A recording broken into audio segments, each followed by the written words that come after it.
Welcome my friends to another video. Today we are going to explore Bakasana or the crow pose and how to go from a regular or normal Bakasana to more advanced positions and what we need to do in order to improve. So let's begin. I will assume that if you are watching this video you already have a Bakasana that looks more or less like this.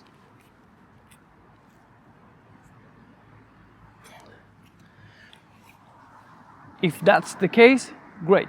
If not, I recommend going back to another one of my videos to learn how to balance yourself and to get into this position, and then come back to this video to improve it. Bakasana has three main elements: the balance, the strength, and the core contraction. So, to be able to balance ourselves over our hands is much more a thing about centering our body weight and holding a position that is stable for us rather than anything else. So I have seen people that are not so strong but are able yet to hold the balanced position because they know how to bring their body forward instead of jumping or trying to do everything by strength itself. The second element, of course, is strength. We need shoulder strength, and if we are not able to hold into this position because we lack strength, of course we will need to work a lot on push-ups, Chaturanga,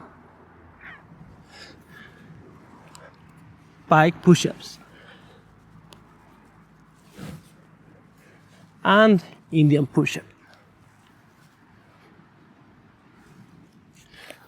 All these push-up variations and positions will help us build the strength and the confidence to do a right and good Bakasana. And the third element is the core contraction, being able to bring our knees close to our chest and stay contracted like this. Now this will be the same than a regular Bakasana on the floor. Now some people have mobility issues with their hip flexors and they just cannot bring their knees close enough to their chest, and of course they don't have enough core strength to hold the position. So I recommend, before attempting Bakasana, always work towards your core, do some hollow positions and work on your core contraction so you can actually feel safe in this asana. Another key element on Bakasana is our wrist. If you are not used to hold your body weight over your hands, probably you will feel pain on your wrist, and therefore you need to work with that as well, of course. This is just basic, and as I was saying before, if you don't have a normal Bakasana for at least 3 to 5 seconds that you can hold it, then go back to the video where I teach exactly how to go from 0 to 5 seconds of Bakasana, and which I'm going to explain all the basics. If you're wondering how can I go from here to here,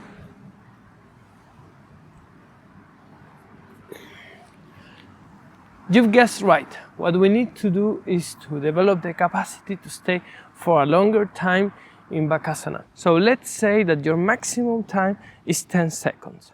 What you're going to do is divide this in 3 reps, and you will do 3 reps of 7 seconds. So let's do 7 seconds here. 1, 2, 3, 4, 5, 6, 6, and 7. Okay, so this, then we rest a little bit, and then we repeat two more times, 7 seconds each. On to the next session, you're going to do 8 seconds. Maybe the first round is going to be 8 seconds, and this following 2 are going to be only 7 seconds. But the idea is that you develop the capacity to stay longer time. You don't always have to rush into your maximum, because you will lose strength, and then you will not be able to progress. So lower your maximum time a little bit, 2-3 seconds less than your maximum, and add repetitions. 7 seconds, then 8 seconds, 9 seconds, 10 seconds, until you're able to do or to reach 20 seconds on Bakasana, and ideally 30 seconds. Going in and out from Bakasana is also important.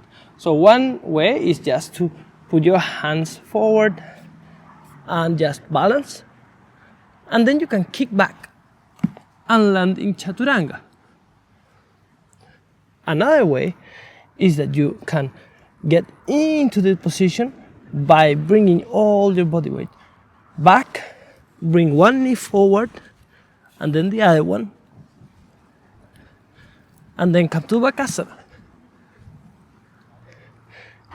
If you like flowing movements, you can also try to jumping in and out until you are able to float onto Bakasana.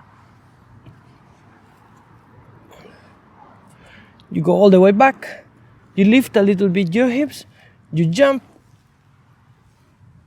you float, and you kick back. You jump, you float, and you kick back. This can take a couple of repetitions to master, and then with time you can do way more things. If you want to level up Bakasana, I really recommend that you try the version in which your arms are completely straight, because everything we have done so far is with the arms completely bent. Now we will try to keep our arms completely straight,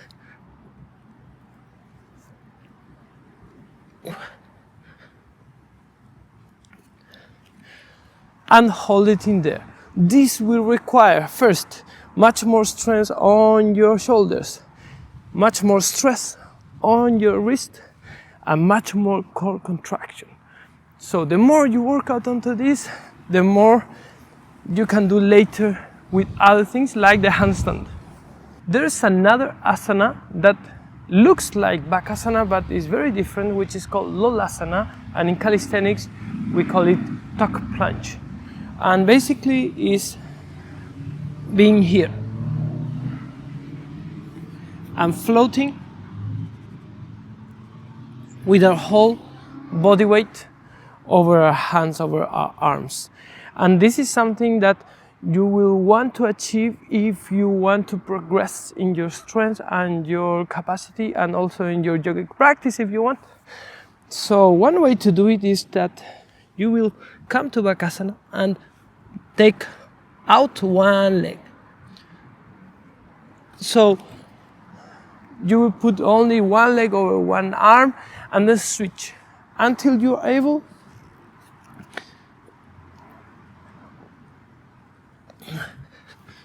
to stay there 5 to 10 seconds, and then this will progress even further to other skills as well.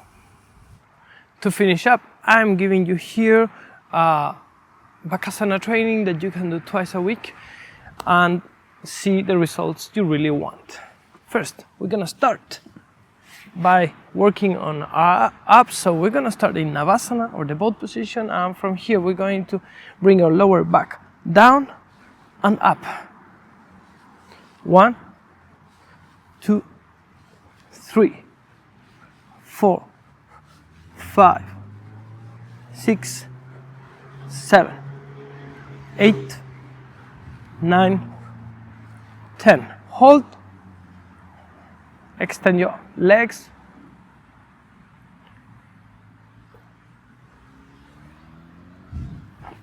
You can repeat this 3 to 4 times. Then you're gonna come here and do 10 push-ups. 1, 2, 3, 4, 5, 6, 7, 8, 9, and 10, and hold here. 1, 2, 3, 4, 5, 6, 7, 8, 9, 10. Repeat this 2 or 3 times. Then we're gonna go to pike push-ups. 1, 2, 3, 4, 5. Repeat this 2 or 3 times as well. After you finish that, work on the skill. So come onto this position here, and we're gonna play with one knee coming forward and then back, forward and back, forward, back, forward, back. And now we're gonna try to float into Bakasana. 1 and 2, and then kick back. Play with that and repeat it as much time as you want, maybe 3 to 5 times.